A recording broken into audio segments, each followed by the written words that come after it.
This is the 21st season of Bass Talk Live.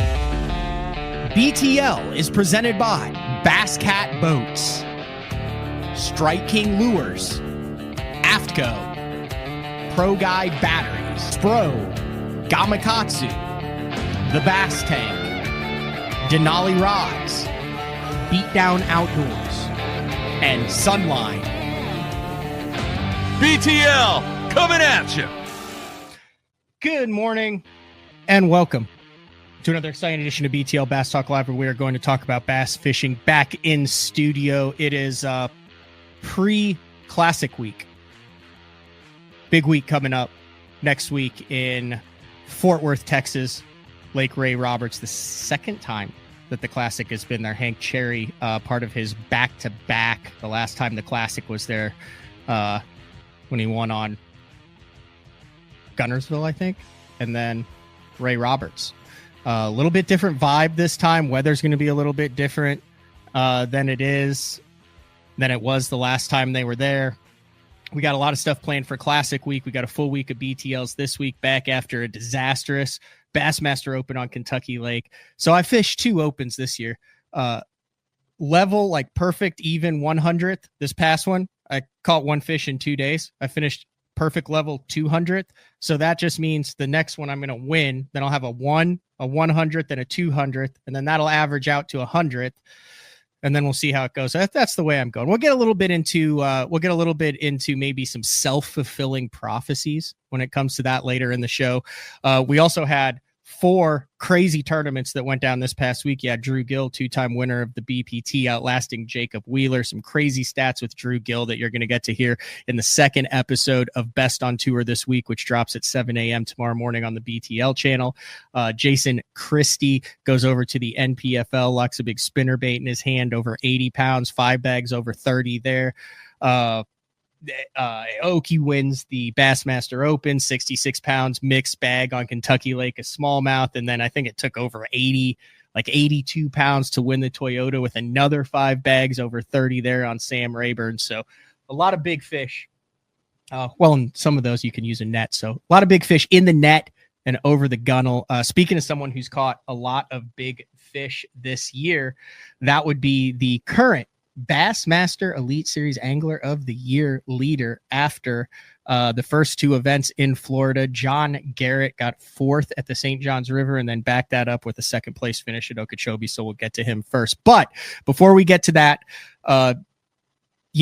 coming up in May, one of the things that I always do is I raise money along with Adam Bartuzik and along with a lot of other people across the country for the Dick Hiley St. Jude Bass Classic that takes place the first week of May in Wabasha. One of the really cool things that is happening this year is I was talking to Chris and Trait Zaldain, and we had him on the show last month, and I wanted to bring Chris back in because they were planning, well, we'll bring Chris in right now. So you were just, what's up, Chris? What's going on? Good morning, everybody. So you guys were just planning, you're like, hey, it's the Classic is in the home state. Let's just have a knockdown drag out party. Let's do it on Monday before the Classic. It's kind of the last day that you guys get to unwind. And then you were like, there's a potential here for a charity element to it. Long story short, Trait did a lot of work behind the scenes, partnered with St. Jude and Cook's Children, which is based right there in Fort Worth, and now the general public can go to a freaking awesome Texas-themed crawfish boil, adult beverages, the Monday before the Classic, where the majority, if not all, of the Classic competitors will be there. So you can shotgun a Busch Light with Lee Livesey, take a shot of Goldschlager with you, and then eat some crawfish. Yeah, absolutely. Trait's been, hard at work with this. Gilchrist Automotive, they had a lot of help with this. But we've made several Classics throughout my career, and there's just that weird day. It's that Monday. The guys, myself, will be practicing after 3 days on Lake Ray Roberts. There's that Monday. We practice Friday, Saturday, Sunday. There's that Monday. It's our only off day. And really, the Classic anglers don't know what to do with that Monday. They check into the hotel downtown Fort Worth there, and then their Monday is off. So we figured, hey, look, I mean, in the history of as long as I've been doing this, there hasn't been an organized party on that Monday night, and Trait saw that opportunity to get St. Jude and Cook Children's Hospital involved, and we're selling tickets to this event. There it is right there. It's a Classic Crawfish Boil. You buy your tickets at classiccrawfishboil.com. It's Monday, March 17th. And, BTL, there's a lot of listeners from Oklahoma, Arkansas, Texas. This is our hometown, guys. And come on out. There's live music. It's free crawfish. Once you get there, crawfish boil, beverages. It's from 6 to 10 p.m.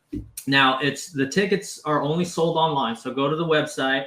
It's $150, and before you say, "Wow, that's a little steep," you're getting the crawfish, you're getting live music, you're getting drinks, and you're getting to hang out with the classic anglers. Like I said, they'll be fishing for 3 days, and the proceeds go to St. Jude and Cook Children. So that's exactly. That's so you're hanging out with the guys, drinking, having a good time, and 100% of these ticket sales go to St. Jude and Cook Children's Hospital. So it's absolutely just a great cause. And Trait, myself, Gilchrist Automotive, all the people involved, yourself, put a lot of sweat and tears into this event. And again, it benefits a great cause. So also doing raffle tickets as well. You could buy it there as well. We're going to have a bunch of things to raffle off, $25 a raffle ticket.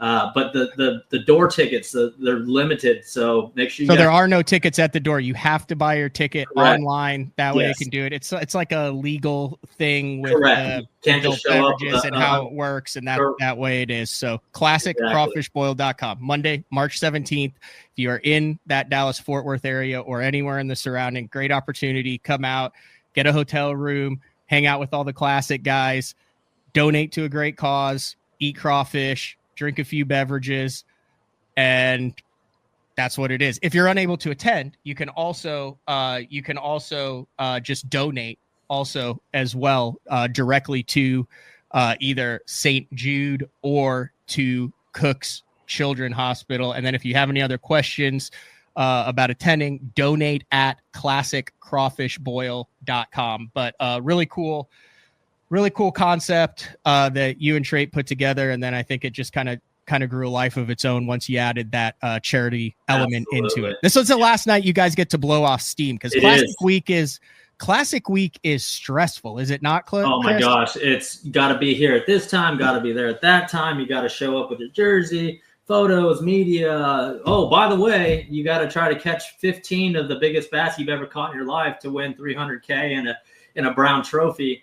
So a lot going on. It's just a great night for the guys to unwind and hang out with some of the VIP, VIP customers, guys who buy the tickets and come hang out with us.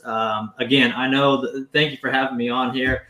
I know the BTL crowd, again, there's a lot of them in this area. So come out and see us, guys. It's going to be a phenomenal time. Also, big shout out to Gilchrist Automotive, Southwest Platinum, Triple Crown, Pegasus, Spur. Those guys put a lot of money in to make this happen. For more donations to go directly to that St. Jude and Cooks. I just hit 50K on my 2024 2500 HD. Could not be happier with it. I know you've been running the Yoda up and down the road. Oh yeah, just amazing vehicles at the best prices for fishermen too. I mean, these guys all tournament fish. Everyone at Gilchrist Automotive, they're all tournament fishermen. So they know exactly what you need when it comes to a tow vehicle. Yep. Mike asked about the Bass Fishing Saves Lives t-shirt that we do with St. Jude for that Dick Hiley St. Jude Bass Classic. I actually have a call later today with that clothing company. Those will be available in the next couple weeks. So you guys can get that t-shirt if you're not able to come here too also. So I do want to ask you one more question. So I was perusing Instagram yesterday, and I was following, it was like the triple Texas Team Trail, and then you posted, and it looked like one of the most miserable days on the water that you could ever fish on Lake Texoma. Like, I saw sleet, rain, wind, and cold. I decided to hop into a Texas Team Trail event sponsored by Bass Pro Nitro, Progressive, all that. It's only an hour and a half from my house, but it was the second time I've been to Lake Texoma. And shorts and t-shirt the day before on the practice day, we were catching a minnowing, out there suspended. It was awesome, a great time. The very next morning, 43 degrees. It never got above 45 degrees. It hailed on us twice. It was sleeting. It was sideways rain the whole day. And myself, my partner, Justin Rogers from Southwest Toyota, we just kept looking at each other like, why? Yeah, brutal. Yeah, we posted that video, and it's literally hail coming down, just, what seemed like, every hour. It's crazy. You're going to be doing a lot of interviews the next couple weeks. Hometown guy competing in the Classic, Andre Roberts. I want to ask one question. Does this Classic set the 3-day Bassmaster Classic weight record to win? Absolutely. I think, what is the record anyway? I don't know, but it's going to set it. People have been asking me. I think it's going to take 75 pounds a day to win. So that's 25 a day. If not, it might take even 80, 25, 30. I'm afraid of this guy coming up next, man. John Garrett. This guy is on a heater, absolute heater. The good thing is I look at my 10-day forecast every single morning. I've been getting up looking at my 10-day forecast, and that weather we had on Texoma just 2 days ago, all that is done. Yesterday was our last day of clouds and rain in the Dallas-Fort Worth area. For the next 10 days, sunshine, 50-degree lows, 80-degree highs, just beautiful spring has sprung type weather. And that sets up perfect for, what I like to do, but, the big stuff. Yeah. And so hopefully the minnow shaking and that type of thing is out of the picture. Guys will still catch them on that. But I'm expecting 25 pounds a day to win this Ray Roberts Classic. It's going to be phenomenal. It's going to be a last to first story, isn't it? Yeah. Oh, yeah. Oh, yeah. All right, Chris, I appreciate it. Thanks for getting up early. Thank you guys for having me. We'll see you on Monday night, March 17th, 6 to 10. Classic Crawfish Boil. Get your tickets, benefiting St. Jude and Cook's Children in Fort Worth. See you, Chris. Thank you guys. All right, the one and only Chris Zaldain. We're going to take a quick break and then return with the man that Chris just mentioned, John Garrett, who has a lot of momentum. I mean, if you count redfish, the guy's on like a top 5 heater. So we'll talk a little bit about that when we come back. It's BTL on a Monday. We'll be back right after this. The new Puma STS has been redesigned from the ground up. With the angler, design, function, and performance in mind, nothing on this new offering was compromised, and the only thing carried over from the previous version is the name. Based on the Soft Touch series hull that started with the flagship Jaguar, this new model is nimble and performs incredibly well at all speeds with either a 250 or 300 horsepower engine. Featuring a new 96-inch wide-body footprint, this hull measures out at 20 foot 7 inches in length. Industry-leading design coupled with tournament-winning performance. The Puma STS from Basscat. Feel the rush.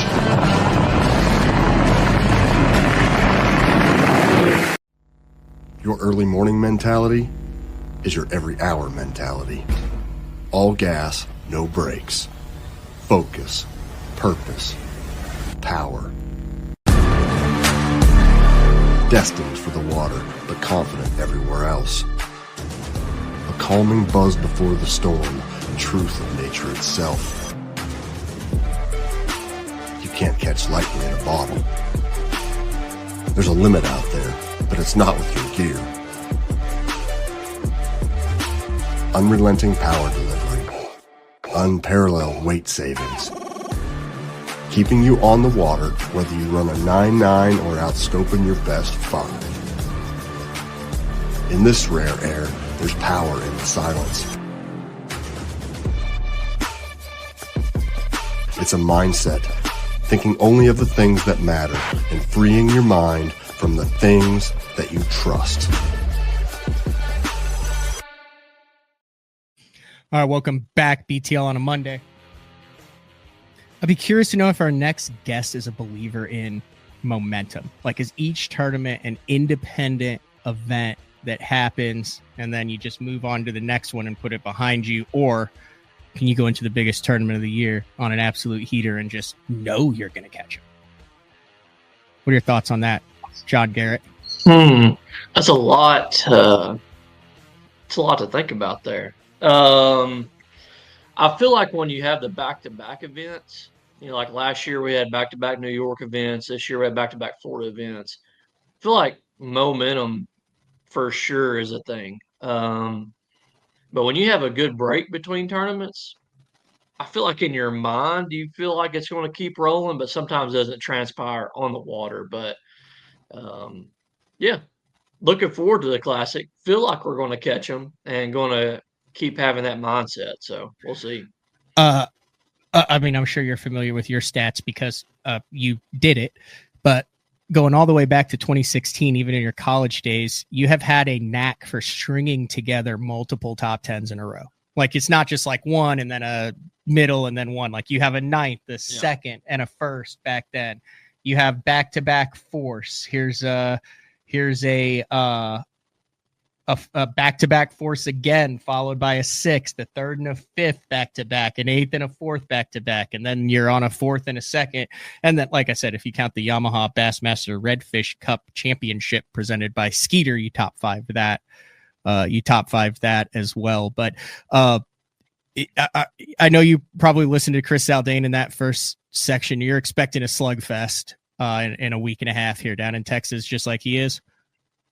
Yeah, absolutely. I mean, really, it doesn't matter where. I mean, Texas, of course, is going to be a little bigger. Everything's bigger in Texas. But no matter where we're going in the country this time of year, you're going to see the biggest bass in the lake being caught by our guys. So big weight. I don't know.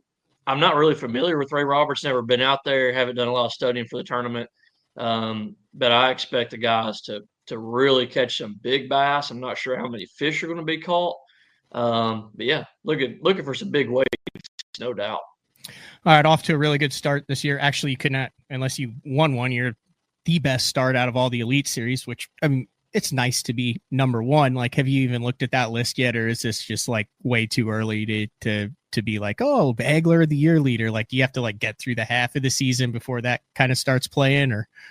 Yeah, I mean, of course, I looked at the points. You're not a Polinick guy who lies and says he hasn't looked at them since 2019. Yeah, unless you're Polinick, everyone looks at the points after a good tournament, a bad tournament, mediocre tournament, however that is. I mean, I looked at them, and it means just very little 2 tournaments into the season. I mean, we got 7 very diverse tournaments left on our schedule. So maybe at the halfway point, Matt, maybe a little after that, then I'll start worrying about that. So you start out with a 4th at the St. Johns River. That same event last year, you finished 60th in. Was there anything from last year that allowed you to finish in the top 5 this year that you said, I need to do this, or I'm not going to do this? Yeah, it really Bass did a favor for me because they made Rodman Reservoir off limits. It's one of those places, like when you go to a place that's so vast and you've never been there before, I've never been to St. Johns River before, you want to tell yourself, at least I do, like, how can I skirt by this tournament, salvage points, and get on to the next one? And Rodman Reservoir is kind of the ticket for the St. Johns River. Let me go get a check. Let me catch a few bass. And that was off the table. And that made me fish the St. Johns River, a typical Florida tournament. Got tide involved. Couldn't really scope that much. So that just put my mindset, I can't do Rodman. Let me fish how I like to fish. Let me stay offshore and see how things shake out. So Bass did that top 5 favor for me this year, no doubt. When you made the Elite Series, you were kind of touted as like a new school angler with old school roots. Like, you liked the power fishing, you liked to crank and wind, but you could also get out there and we're an electronics guy. Does it seem, you're a fan of the sport as well, looking across all of the tours from Toyotas to BPTs and Elite Series, we've had a fairly old school start to the 2025 season across the board without few exceptions. Yeah, absolutely. It does help. I mean, I feel like I'm fortunate enough to just be in that, generation or age class or whatever you might have. When I grew up in college, that, leading up to college, it was not all about forward facing. It was about map study, side imaging, down imaging, reading your maps really well. But then halfway through my college career, it started to be about forward facing. So I had to like a lot of our guys, we had to learn not with forward facing, but now applying that to what we already knew. So being able to do both, not the best at either one of them. I'm just pretty decent at both. So that definitely helps out. No doubt about it. Let's go to Okeechobee then. Probably one of the biggest comebacks that I can remember in recent history. You had a classic Florida limit to open up that event. I would imagine was that $5 for 10 pounds, and you went, uh-oh. That was actually 4 mini bucks and a big one. Oh, really? That was 4 this long and one almost 5 pounds. Yeah. So, Florida. So what happened the next 3 days to go 22-7, 23-3, and 23-5? And I don't think anyone was catching Brandon in this one. That was a unique situation, but kind of walk me through the comeback effort to finish second. Yeah, I mean, the area that I fished was one of the few areas with clean water and vegetation. I mean, there wasn't much vegetation on the system at all, but this had vegetation away from the bank. And we had fallen water every single day leading up and during our tournament. I went in there day one, caught a limit, and got out of there because I didn't think I'd catch a big fish. Well, day two, I went in there, had about the same size bag, 10 to 12 pounds.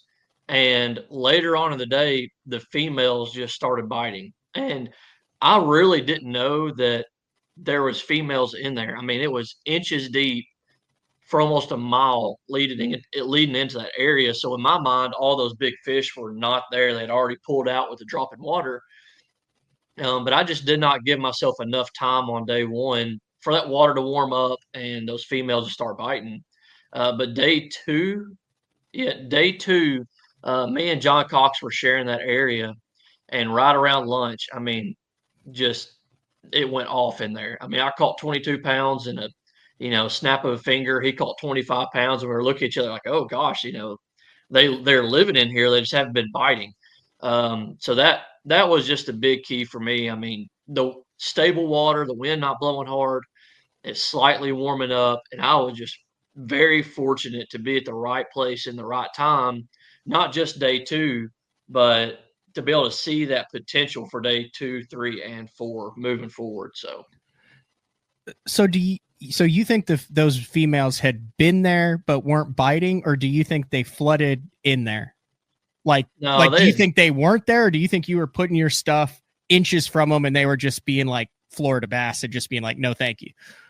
Yeah, I think they had been in there, and I think that is most case scenario. Like when people, I mean, I can't speak for all cases, but most of the time we're like, oh man, the females moved in.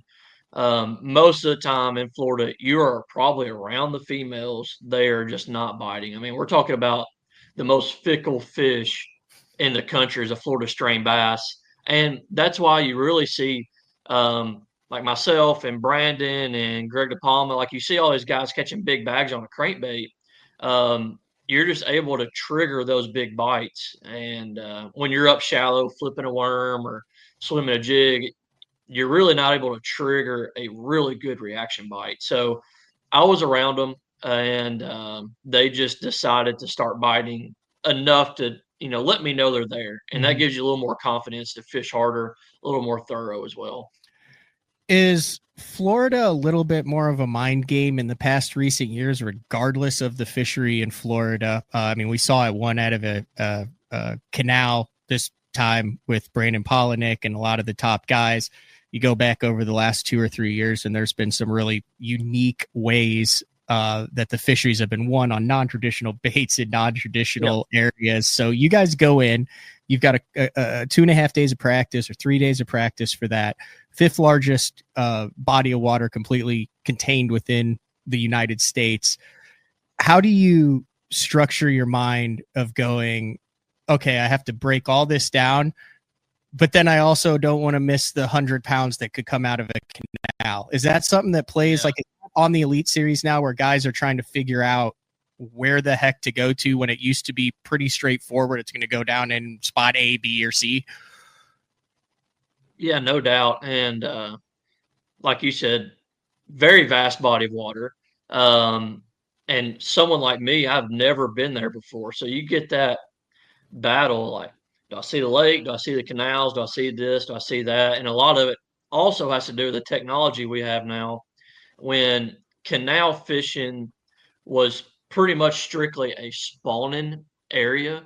Um, and what you're seeing now with the technology, you're seeing people be able to catch the canal fish that are not spawning, and that's got something big to do with it. When you're on the lake, you always have that opportunity of catching a non-spawning bass, flipping a reed head, swimming a jig, punching them out, whatever that might be. But when those fish are in a canal, they spawn up where you can see them, and they slide off into deeper water, so it makes it tougher. Um, but for me, I just put the boat in gear and I rode around until I saw some areas that I liked. And I actually watched some bass live from years before. And on day one, I ran all the traditional spots where guys had done good and I didn't get bites. And I could tell by the first day of practice, a lot of our field was doing that as well. But yeah, the technology. And I'll also say this, there was not a lot of clean water on Okeechobee. So a lot of people want to get in clean water. Canals always have clean water. And I feel like that put more people in canals and also put more people in some backwater areas and not doing well in the main lake. You're a TVA guy, but you're also really good in Florida. You've got a blue trophy that came in Florida. I think you now have 4 or 5 top 10s in Florida. Give me your top 3 things that make a guy who is not from Florida, who did not grow up in Florida, the top 3 things and a guy like from Tennessee can do to have success in that state. I think the obvious one is to slow way down when you're around fish. I'm talking about creep speed. You know, when you get a bite, put your poles down and cast every inch around the boat. So, I mean, slowing way down is kind of the obvious one. And for me, the past, 5 or 6 Florida trips, if you're wanting an opportunity to win a tournament in Florida, no matter the time of year, you have to find a way to catch fish on a medium to deep diving crankbait. It's hard. It is so hard to find, but so rewarding, and you can do so well when you find it. You know, I've been talking a lot about Florida the past couple of weeks. Is what we all think. Like we all think that the Florida bass live shallow and around the bank at all times, which I feel like now that we're fishing for such a small population of the female bass, the big bass in Florida, when we're fishing shallow. I mean, they spawn for such a long period. I'm talking October to April is when fish spawn in Florida. So pretty much half the year. So when you have such small waves spawning in Florida, you're not fishing for a lot of spawning bass at one time when you're trying to catch a spawner. So you really have a population of females pre-spawn, post-spawn that are living offshore all year round, even when you think fish should be spawning. And the reason why you need to figure out how to catch them on a big crankbait is what we hit on earlier, Matt, is that just being able to trigger that bite. It's so hard to trick a Florida bass, and being able to do it with speed is a big key. You're able to do it a lot easier. So being able to catch something with speed, is a big crankbait. And when you find them offshore, a lot of times they're a little better. Tip number 3 is probably find clean water. I mean, you get a lot of sediment in the water, north wind, south wind, whatever that might be. Is run around, find some clean water. Not all clean water is productive, but most of the time, all productive water is clean. So fishing slow, try to find a way to catch them on a crankbait, and find clean water. Sound advice. Yeah. This is your second classic coming up. The first one was you were the bracket guy, right? In 17, yeah. When you fished at that was Conroe. That was the Jordan Lee I broke down and caught 30 pounds on a mop jig tournament. Yep, that's it. Go back to that tournament after winning the bracket. You fish in the classic, and now you're going into 2025. How much more equipped, how much better prepared, how much different of an angler do you feel like than the last time you launched a boat in Texas for a Bassmaster Classic? Yeah, that first classic I fished, I mean, I think I was 18.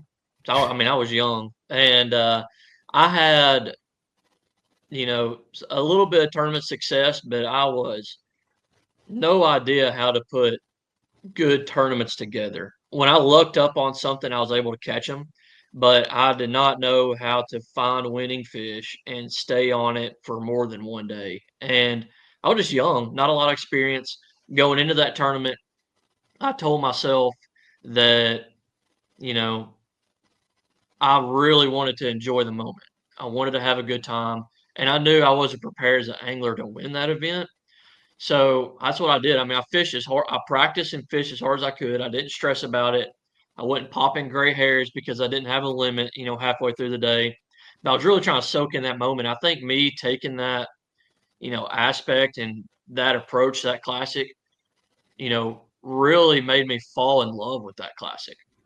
I mean, seeing Jordan win that tournament opened my eyes, and I feel like the entire college fishing, I feel like it opened so many eyes that it's like, you know what, this is possible. So that classic meant a lot to me.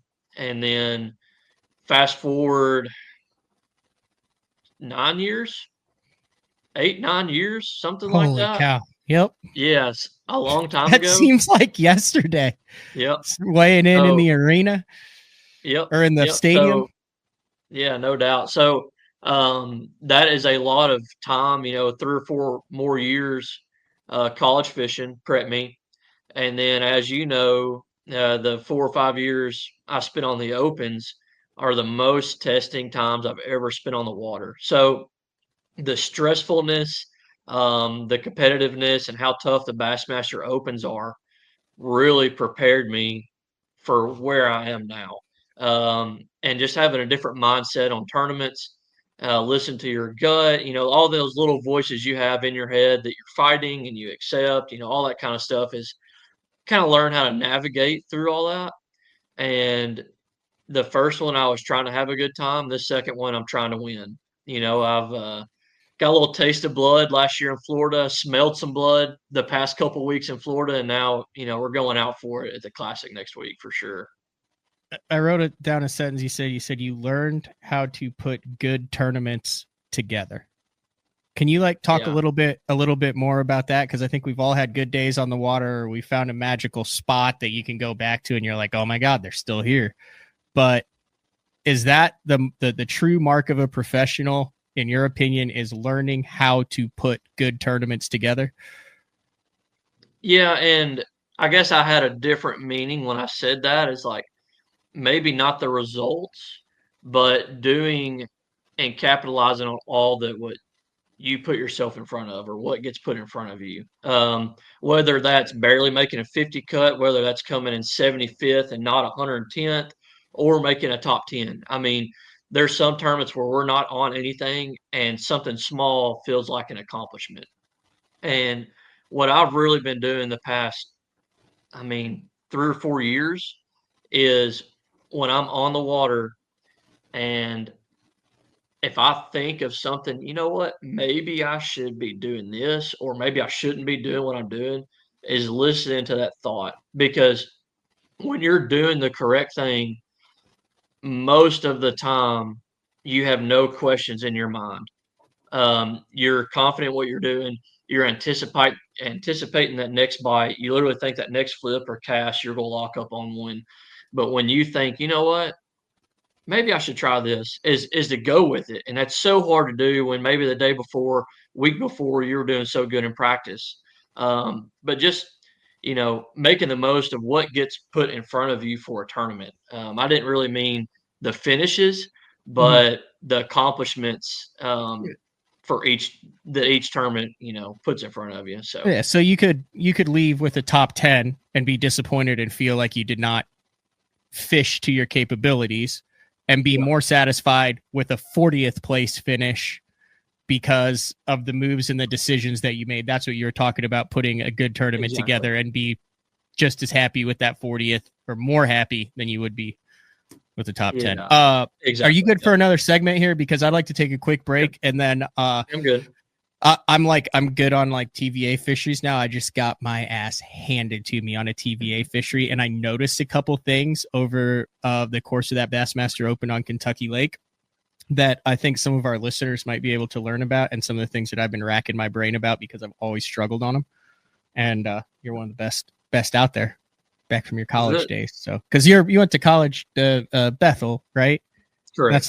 That's like right in the heart of TVAville. Yep. Bethel is right down the road from my house. I live 45 minutes from Paris, so TVA guy myself. Yeah. I was considering starting a petition to like fill Kentucky Lake in with cement and put an amusement park on it, but then I realized it was just me. And when you've got 25 pound bags of smallmouth coming in, like, that's not the fishery's fault. That's my fault. Yeah. So, yeah. This past week, you could definitely get the feeling like that, no doubt. Yeah. All right. We'll take a quick break. When we come back, more with John Garrett, Bassmaster Elite Series Pro, coming off of 2 top 5 finishes in Florida. It's BTL on a Monday. We'll be back right after this. This is Gamakatsu's new Nano Alpha line of hooks. If it looks familiar, that's because they are. It's the same shapes and sizes in the round bend and the EWG and in the new Horizon head that you know and love from Gamakatsu, but there are a couple new features with this Nano Alpha, which is this little green label that you see on the packaging. First off, 2 times faster hook penetration. That's because of the Nano Alpha smooth coating on it, and also it is 4 times more corrosion resistant. Check it out, Nano Alpha. I've been using Sunline Shooter for the majority of my career. Millions of dollars made, lots of bass caught, and the gnarly stuff. If you need a abrasion resistant, tough fishing line for the really, really mean stuff, Sunline Shooter is for you.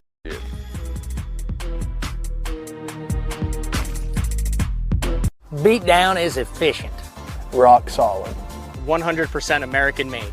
This thing is super tough. I mean, this thing is not going anywhere. I've ran the Beatdown double stack from Florida all the way up to New York. And the one thing that I know is when I get to my fishing destination, I never have to worry about issues with my graph mount. Your options are endless with these mounts, but they're steady, they're solid.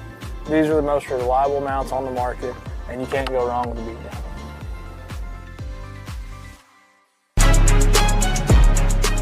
When you're ready to hit the water, Denali Fishing has you covered.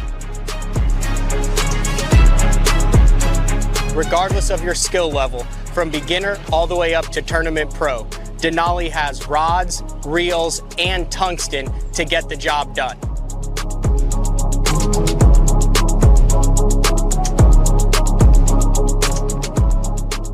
Check them out at denalifishing.com. All right, welcome back, BTL. Chatting with John Garrett. Are you old enough to remember when Kentucky Lake, like when I first started covering the Bassmaster Elite Series, went to every tournament for 11 years, covered it. Some would say that was a couple years too long, but Kentucky Lake, I remember out with Harold Allen when Bobby Lane was on a shell bed on a bar, and the helicopter comes around the corner and there's 150 boats there, and he's got on a fat-free shad and a Carolina rig and a 10-inch worm, and he just, he just rolls up and just starts whale roping 3 to 6 pound largemouth. And I remember KVD with like, what is that? Oh, that's a 6XD. Like that's the new version of the XD. And Keith Combs, a chartreuse powder blue, just going down and just Timmy Horton graphing for 8 hours before he finds a shell bed that's just loaded with 7 pound largemouth on the final day of the tournament. Edwin Evers coming in Bass Fest with 28 pounds while there's a tornado going on in the background.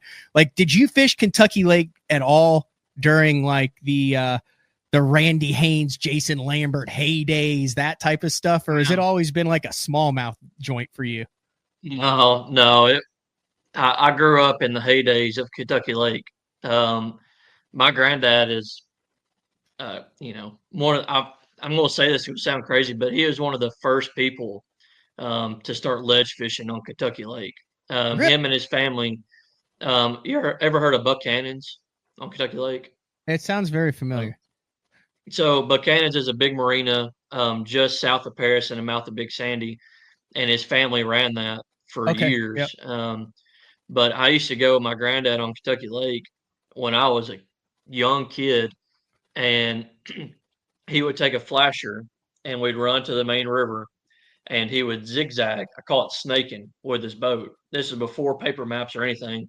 And when he would go out further or come in further, he knew there was some kind of change on that river channel. And he would chunk a buoy out, and I feel like we'd fish there for the next 3 weeks and use every plastic worm that we had in our boat. But yeah, I grew up, when before ledge fishing was really a thing. And you're talking about, the first thing you talked about was Bobby Lane. So I fished when I was 11 years old. I fished my first ever Tennessee State Junior Bass Tournament out of New Johnsonville. And we actually drew a random boat captain. And I drew this guy that looked like Santa Claus. And he had a bass tracker with a 2-stroke 50 Mercury on it. And I was like, we have a place that we have to go to. And I actually had a milk jug tied up on that spot that Bobby Lane won. And we rode all the way down from New Johnsonville, and that 50 horse felt like it took 2 hours. And we rounded that corner at Harmon's Creek going towards Sulphur, and it looked like you said, it looked like a madhouse sitting out there. But that was where Bobby Lane won that tournament at. But yeah, I had a lot of good memories, fun memories of Kentucky Lake, and it's kind of sad that Kentucky Lake is not the same Kentucky Lake that it used to be. Yeah, it's coming somewhat back, but in a new form. It's not the same Kentucky Lake that I grew up on, unfortunately. But there's still some good bags being caught out there. So you'd rather be catching the largies out there than targeting the smallmouth? Yeah, for sure. And they just set up, they set up different.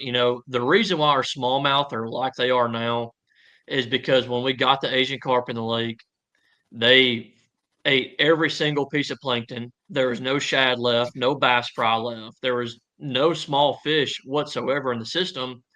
And the largemouth just population fizzled and fizzled and fizzled. And those smallmouth were able to survive eating small Asian carp. So the shad that got ate out, they relate to cover just like bass do. They eat algae off rocks, they eat algae off logs, they eat current breaks, ledges and whatnot. And the Asian carp float in the middle of the river channel. And so do the smallmouth. So the smallmouth are able to keep somewhat of a food source. And as the Asian carp began to thin, the smallmouth population was able, to boom a little bit. We're starting to see some largemouth back in the system, thanks to the counties and whatnot doing the stocking programs for the past 4 or 5 years. But yeah, different Kentucky Lake, no doubt. I want to ask you about bars and current breaks. So yeah.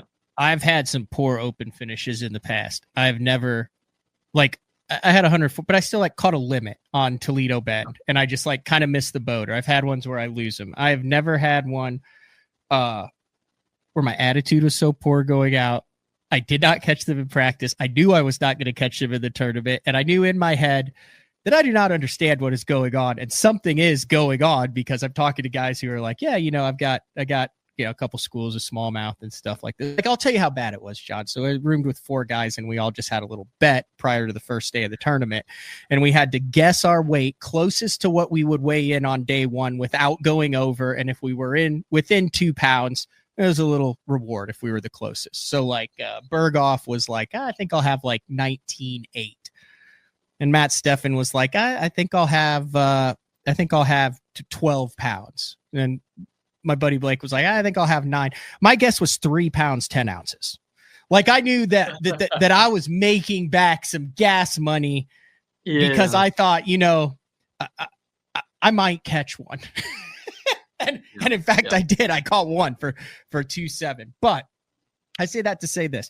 I idled a ton of bars from within side of the dam to the Paris Bridge on both sides, east and west of the lake. And they looked amazing. And you'd get to the tip of these things and you'd have stumps on them, and you would have a channel guts that came in there. But you could do that endlessly on all of these bars throughout the whole lake. But there were some that were magic bars. And those were the bars where the guys just power pulled down and went to town on them. If you're going there to find, like, what makes a magic, like, I've never seen a such spot specific thing where it's like, hey, if I didn't make this cast, I would have zeroed, but I made this cast and I caught 20 a day. Why are those fish so specific on some of those bars and completely vacant then on things that look identical for miles and miles? Yeah. Is that a valid question, or am I like that is spewing? That is a valid question. Let me say this: growing up on Kentucky Lake and the Tennessee River, bars are the most overrated thing to fish on the Tennessee River. There's no doubt, but 75% of the tournaments that don't have grass on the Tennessee River are won on bars. They're so hard to find bass. You can't scan them. And every bar on Kentucky Lake, on Pickwick, on Guntersville is a good bar, but at different times. And we're talking water level, current flow, continuous days of wind direction.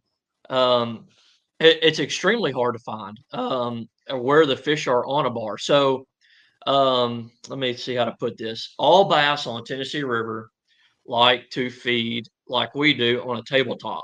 They like to feed on a flat surface, but they need some kind of, maybe not deep water access, but somewhere a little deeper to hide in. So most of these bars that the fish get on, they really like to sit 1.5 to 4 foot deep.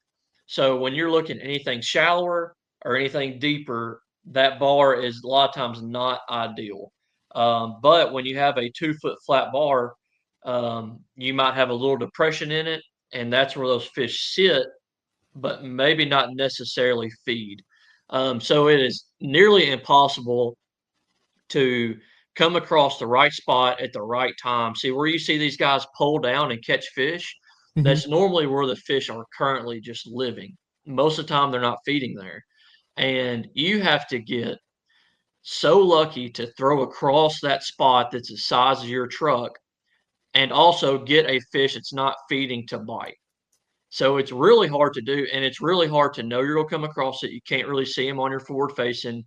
You just have to know, like, hey, some fish live on this spot that's the size of my truck. I'm going to make a few casts. Hopefully they're there.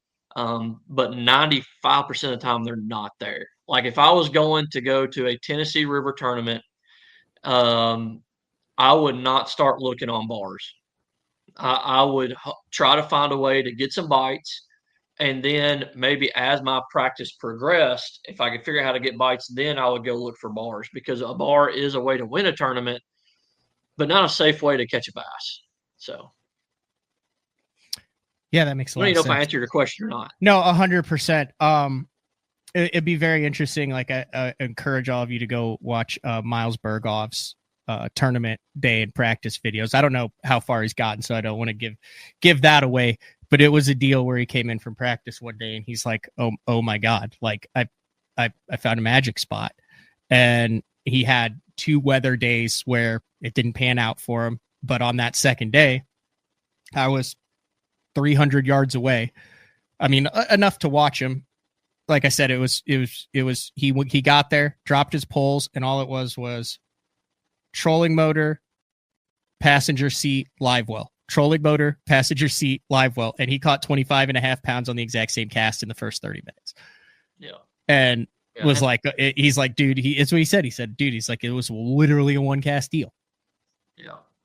Yeah. It's very, very hard to find that stuff. And I will say this, y'all were typical March on Kentucky Lake. The water is a good 2 foot higher, and there would have been more schools on bars, and you could have picked up more random bites on bars. But when y'all were there, most of them, unfortunately, because of the wind and low water, are hanging off the edge of that stuff. That's why you saw guys catching them on stumps, off the edge, But, and like our winter, it was literally a needle in a haystack, then, is what you're saying. For a guy like me who hadn't been there, I had no information. I had a 30-mile stretch that I wanted to find. I knew what I wanted to do with a minnow and a crankbait on the bars. Like, I had what, a 5% chance of rolling across something that was actually going to play for me. Probably at the most, realistically.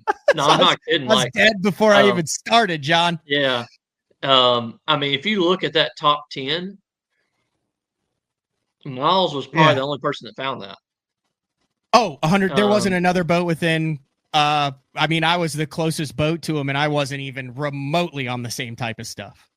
Yeah. Yeah. I mean, like, what I meant is, like, Miles is probably the only person that caught a fish, that caught bass out of a school of fish on a bar.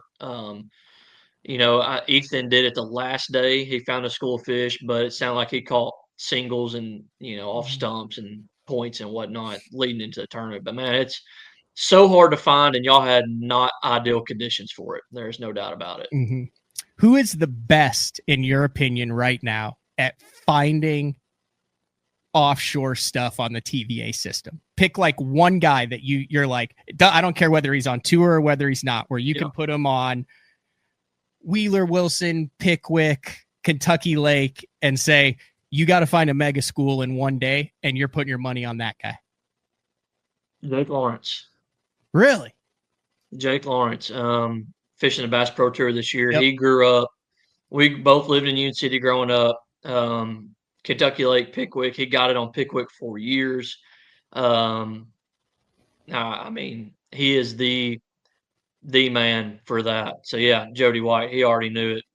Is that just time on the water? It's time on the water and understanding the TVA.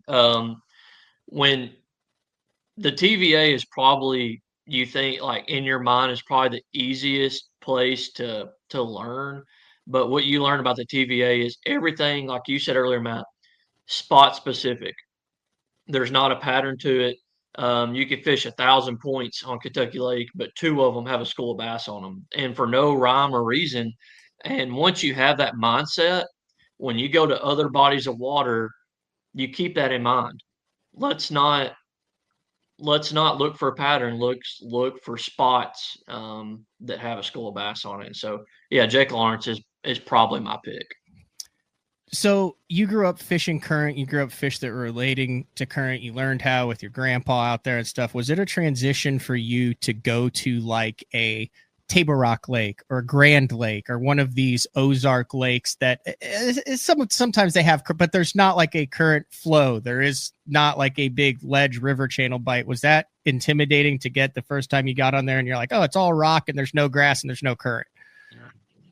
Yeah, no doubt. I fished my first time I was ever on a reservoir type of lake, as I went to the Open on Table Rock that Mike McClellan won in 2016.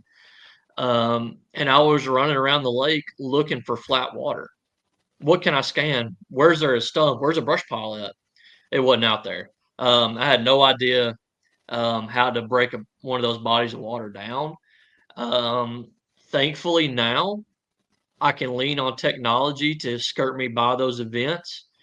Because I don't have that old school nature on how to catch bass on those reservoir type of bodies of water. So very intimidating, very confusing. I don't like fishing around rock banks. So it's wild to me. Yeah.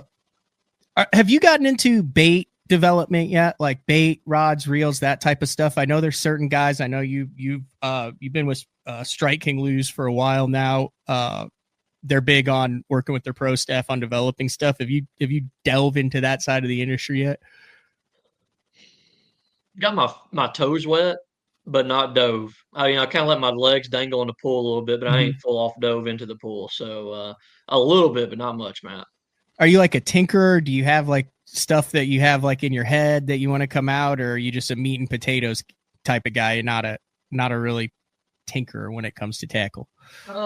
Mostly meat and potatoes, but I do tinker with, a few things, especially when it comes to deeper offshore fishing around schools, just triggering a few more bites. Mostly meat and potatoes, though. You got anything else you want to get in here? I've thoroughly enjoyed this. I actually learned a ton in this interview. Like I said, some people will be like, oh, Matt only asks questions because he wants to learn for himself. I was curious about that. Like that was fascinating to me on how that works, on like how different fisheries work. Yeah. I'm good. If anyone else has any questions, I don't mind answering those, but you got anything else?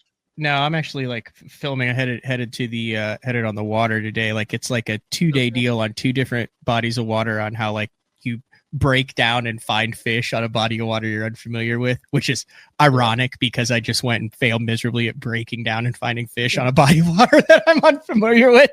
So today I picked a 2,500 acre pond with no current in it. We're gonna go out and try to catch some. So, all right, John.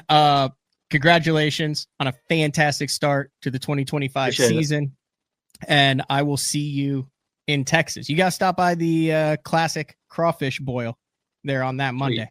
You a crawfish? Sounded yummy. Yeah, sounded yummy. I was listening to that. I had no idea about it till you and Chris. Him and Z were talking about it. Yeah. Yeah, no, I think they've got like the parchment paper and everything where they do the deal where they just like dump the crawfish on happens every time when you go down to Toledo Bend, Rayburn, that type of thing. I won't wear my flip-flops. I don't want no crawfish boiling juice dripping on my toes. I'll wear tennis shoes when I show up. And the good thing is, like, by the time everything starts, like, that should be out of your system.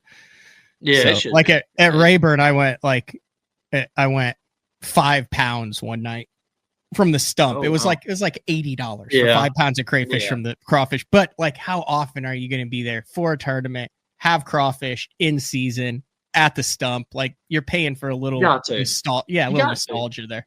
You got to. And there's a place at Toledo Bend that's the same way. It's screened in little restaurant. I'm sure you've been there, but you got to visit the stump when you're at Rayburn. You got to go to the place at Toledo Bend, no doubt. What's the name of the one? I'm thinking of 2 at Toledo Bend. There's one. It's kind of like there's all like sorts of little rooms around it, and it's kind of like rustic, and they do barbecue, and it's like a little bit off the beaten path. You know what? That one that I'm talking about? Yeah, I know that one. This one is the same road that connects to the bridge. Okay. And it's kind of this little bitty place, big gravel parking lot, screened in room, not a lot of room to sit. I think isn't there a daiquiri place right down the road from there? There is. Yeah, I know where you're talking about too. I've frequented the daiquiri drive-through in my day. We would do a day of practice, and then you do a drive-through daiquiri in Louisiana, and they put a piece of tape over the top of the daiquiri, and to keep it closed. And then when you get back and you're working on tackle, you've got like a pina colada daiquiri just hanging out right next to you. And then one of the guys goes and gets 15 pounds of crawfish, and you're living high on the hog. Yeah. Yeah. All right, John, thanks for jumping on BTL. Absolutely. Appreciate it, Matt. Be glad to be on anytime. So see y'all. All right. See ya. All right. John Garrett, currently leading the Angler of the Year. Has to be one of the guys on the watch list for this year's Classic. And then also next year's Classic on a river fishery in Tennessee, Knoxville. I think he's going to be there. We're going to take our final break of the show. When we come back, wrap things up. BTL on a Monday. We'll be back right after this.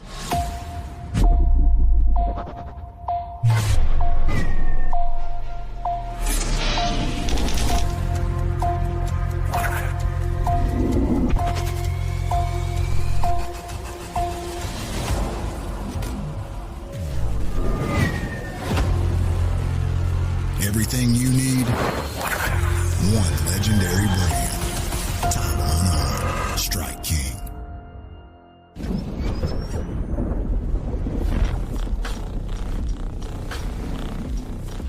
Gear that just plain works. Cast after cast after cast.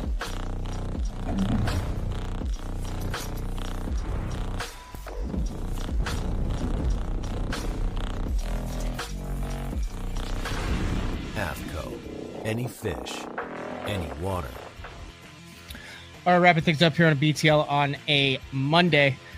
Tomorrow Blake Capps returns to BTL. We had him in studio after he won the Bass Nation National Championship on Grand. Oklahoma Stick, fished around here for a number of years, made the Elite Series. Not a lot of experience in Florida, not a lot of experience really outside. He's fished some Toyotas and things like that, but we're going to kind of follow him and catch up with him following each kind of stage in the Elite Series season this year. Oklahoma guy, rookie, Bass Nation representative. So he will be on the show tomorrow talking about getting ready for his first Bassmaster Classic, the Florida swing. I think he fished 4 weeks in a row in 3 different states. He said that was the first time he had done that. So Blake Capps on Tuesday, and then depending on if Polinick can get his all these guys are getting packed to get ready to go to the Classic. So a 50-50 chance that I think we get Polinick on Wednesday. Also a Bass Fishing Hall of Fame, a bonus Bass Fishing Hall of Fame show this week. And don't forget tomorrow, 6 a.m. Central Time, episode 2 of Best on Tour This Week drops with Dave Rush from Best on Tour. Just a objective 5 to 10 minute look at everything that went on this past week in professional bass fishing. Or close the show the same way we opened it. If you are around the Dallas Fort Worth area or any of the surrounding area, it's a great place to say you can get a hotel room. This is the Monday before the Classic. So this is like Monday, and then they practice, or they have like off days like Tuesday, Wednesday, media day, Thursday. Then the tournament is Friday, Saturday, Sunday. So this is Monday, 21 and over, Texas Whiskey Ranch in Fort Worth, the Classic Crawfish Boil benefiting St. Jude and Cook's Children. Tickets are $150. That includes your beverages, your crawfish, and your ability to hang out with all 50 of the Bassmaster Classic guys. There's like a Western theme contest. There's also a raffle item. You can donate directly to either St. Jude or Cook's Children if you're not able to be there. For more information, visit classiccrawfishboil.com. That's all we got for today. I am headed to the lake. It should be good. We'll be back with another show tomorrow. See ya.